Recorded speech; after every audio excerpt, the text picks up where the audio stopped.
Halo semuanya, kami dari kelompok 4 akan mempresentasikan tentang fungsi kuadrat dan polinomial. Sebelum itu, mari kita berkenalan dengan para anggota dari kelompok 4. Yang pertama ada Martilova Dini Hidayo Almeida dengan NIM akhir 105. Yang kedua ada Adelia Fitriani dengan NIM akhir 106. Yang ketiga ada Naysila Putri Rengganis dengan NIM akhir 109. Yang keempat ada Neila Nazarina Rizkia Cahyani dengan NIM akhir 113. Yang kelima ada Sakifah Firjatullah Nurzayan dengan NIM akhir 282. Yang keenam ada Talita Farahdini Nailah Nashwa dengan NIM akhir 284. Yang ketujuh ada Rasya Agning Putri dengan NIM akhir 394. Dan yang terakhir ada Himatul Aliyah Ramadhani dengan NIM akhir 395. Latar belakang. Matematika ekonomi adalah disiplin yang menerapkan matematika untuk menganalisis dan memprediksi fenomena ekonomi. Dengan metode seperti aritmatika, kalkulus, dan aljabar matriks, matematika ekonomi membentuk model yang memudahkan pemahaman tentang keseimbangan dan pertumbuhan ekonomi. Berbeda dari ekonometrika, yang fokus pada data empiris dan statistik. Matematika ekonomi lebih menekankan teori tanpa melibatkan pengujian statistik. Disiplin ini penting bagi ekonom dan pembuat kebijakan dalam menyusun kebijakan berdasarkan model ekonomi yang jelas dan sistematis. Kemudian saya akan menjelaskan tentang pengertian fungsi kuadrat. Fungsi kuadrat dengan satu variabel bebas adalah fungsi polinomial tingkat 2, di mana fungsi ini mempunyai bentuk umum y sama dengan fungsi x sama dengan a0 plus a1x plus a2x pangkat 2, atau bila koefisiennya diubah maka bentuknya adalah y sama dengan fx sama dengan ax2 plus bx plus c, di mana y adalah variabel terikat x sama adalah variabel bebas, a, b, dan c adalah konstanta, dan a tidak sama dengan 0. Bentuk ini bila digambarkan pada bidang koordinat mempunyai suatu parabola vertikal. Tetapi dalam penerapan ekonomi, yang paling sering digunakan adalah fungsi kuadrat berbentuk parabola. Bentuk yang lebih umum dari fungsi kuadrat adalah fx sama dengan ax pangkat 2 plus bx plus c, di mana a, b, dan c adalah koefisien dan x adalah variabel. Selanjutnya ada beberapa contoh fungsi kuadrat. Yang pertama ada fx sama dengan x pangkat 2 min 5. Yang kedua ada fx sama dengan 2x pangkat 2 min 8.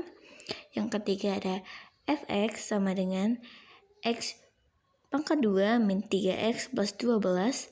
Dan yang keempat ada fx sama dengan 6x pangkat 2 plus 7 min 20. Beberapa aspek penting dalam fungsi kuadrat. Yang pertama, grafik berbentuk parabola. Jika A lebih dari 0, parabola membuka ke bawah, sedangkan jika A kurang dari 0, parabola membuka ke atas. Yang kedua, titik potong. Sumbu X diperoleh dengan Y sama dengan 0, sedangkan sumbu Y diperoleh dengan X sama dengan 0. Yang ketiga, titik puncak atau ekstrim. Yang keempat, sumbu simetri. Yang kelima, diskriminan. Jika diskriminan lebih dari 0, merupakan 2 akar real. Jika diskriminan sama dengan 0, 1 akar real. Dan jika diskriminan kurang dari 0, ialah tidak ada akar real. Yang terakhir, titik maksimum atau minimum. Jika A lebih dari 0, parabola memiliki titik minimum di puncak, sedangkan jika A kurang dari 0, parabola memiliki titik maksimum di puncak. Selanjutnya, kita akan mempelajari tentang polinomial. Apa sih sebenarnya polinomial itu? Dalam matematika, polinomial atau yang sering disebut juga dengan suku banyak adalah bentuk aljabar yang terdiri atas beberapa suku dan memuat variabel berpangkat bulat positif. Berikut adalah bentuk umum dari polinomial.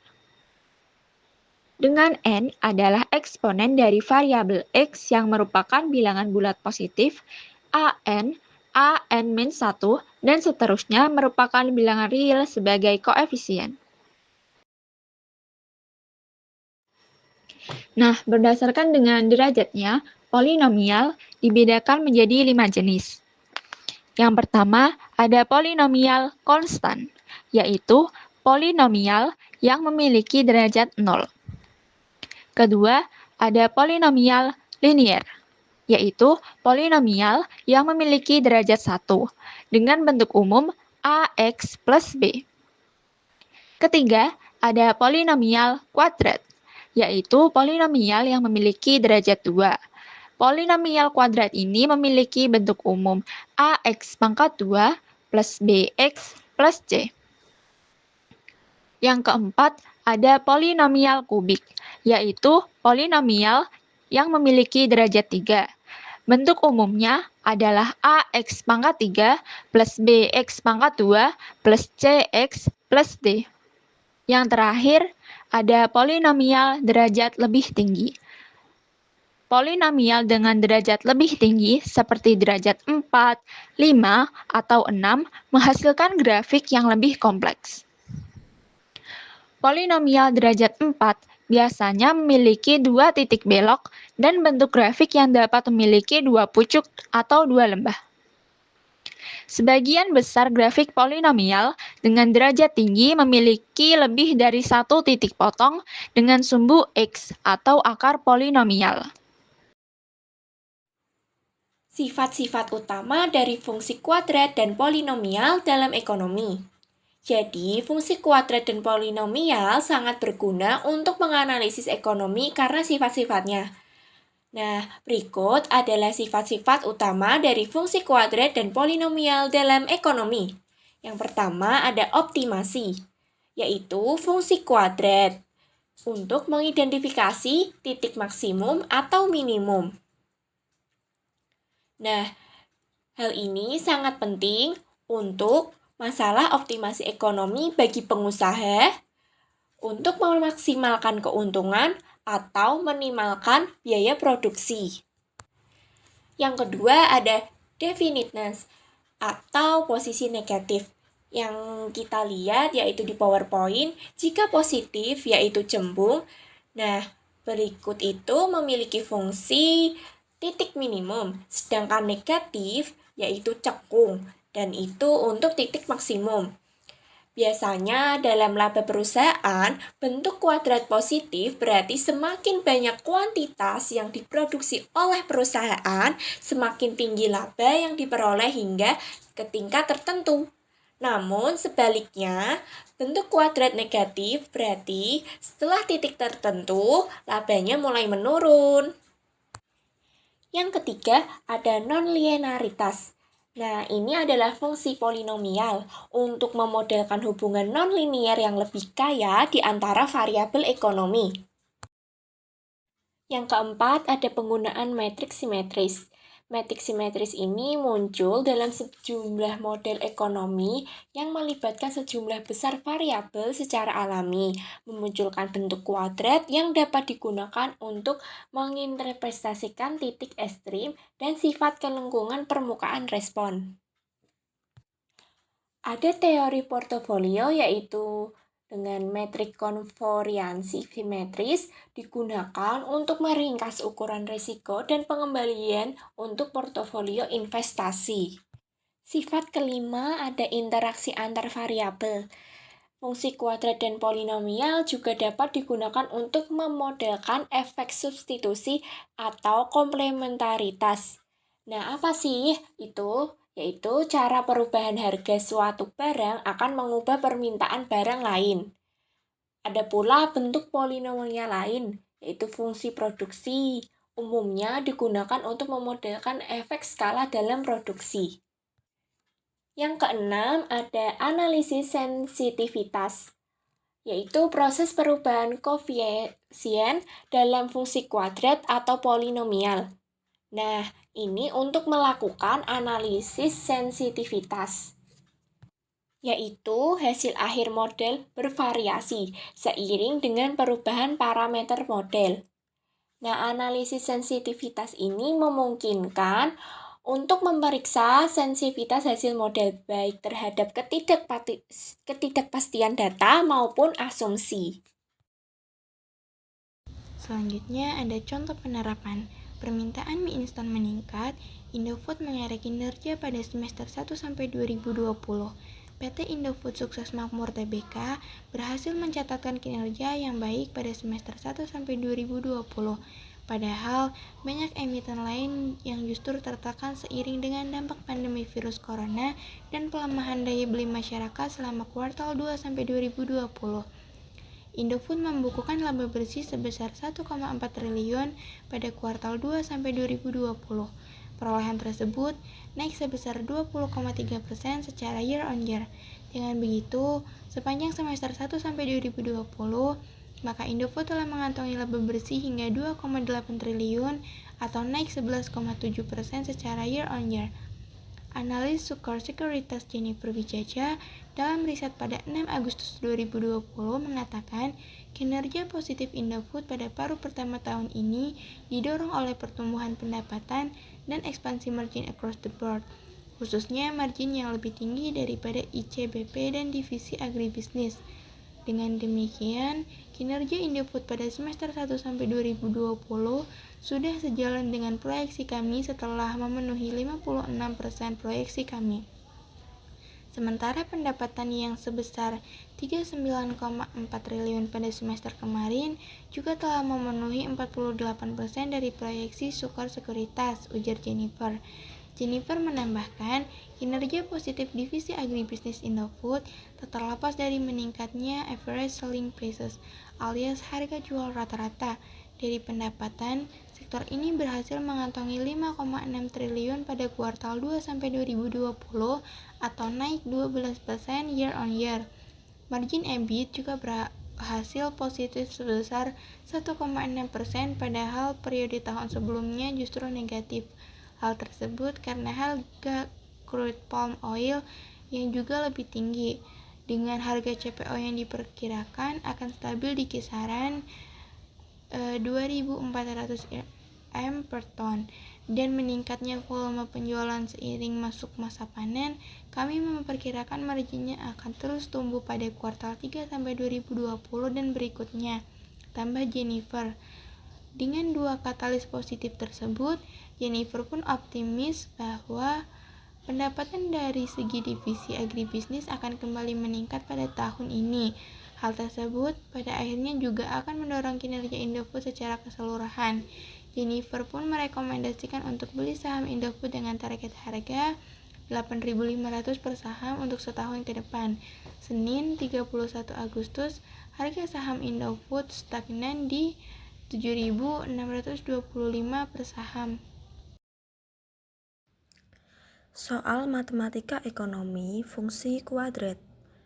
PT Indofood Sukses Makmur Tbk mencatatkan laba bersih semester 1 sampai 2020 sebesar 2,8 triliun, yang naik 11,7% dari tahun sebelumnya. Anggaplah laba bersih tahunan dari tahun ke tahun dapat dimodelkan dengan fungsi kuadrat berikut.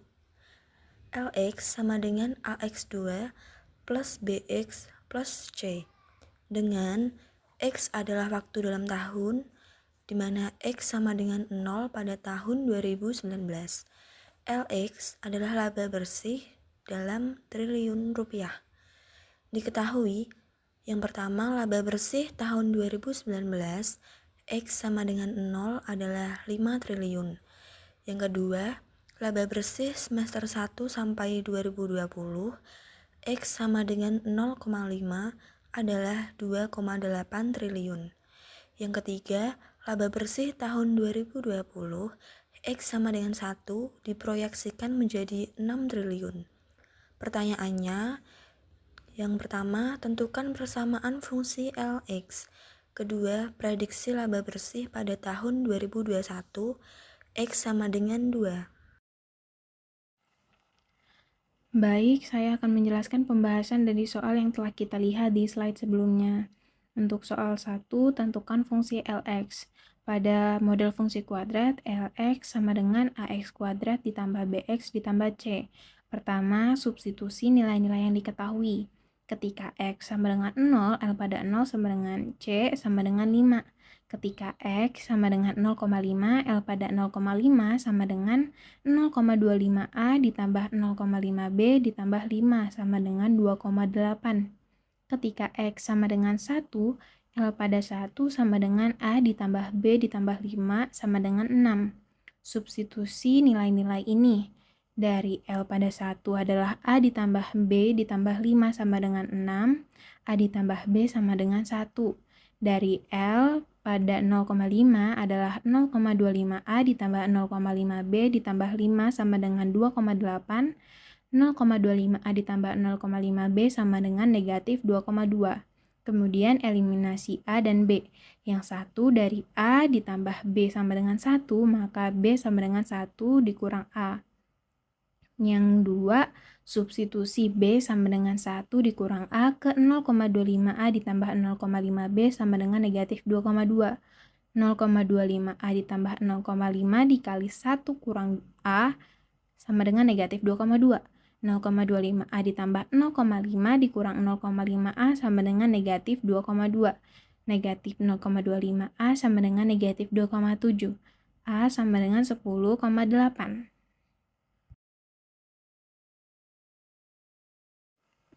Baik, saya lanjutkan. Kemudian hitung nilai B.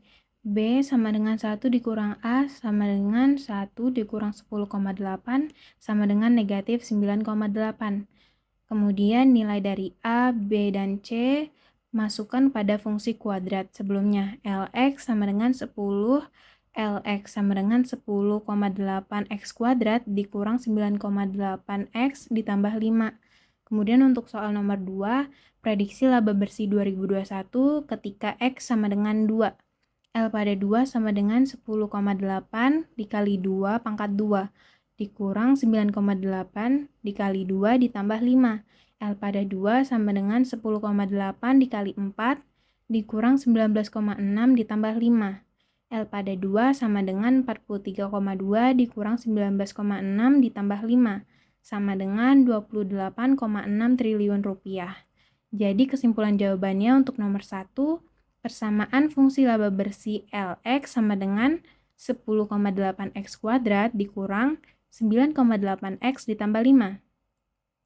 Untuk soal nomor 2, prediksi laba bersih tahun 2021 adalah 28,6 triliun rupiah.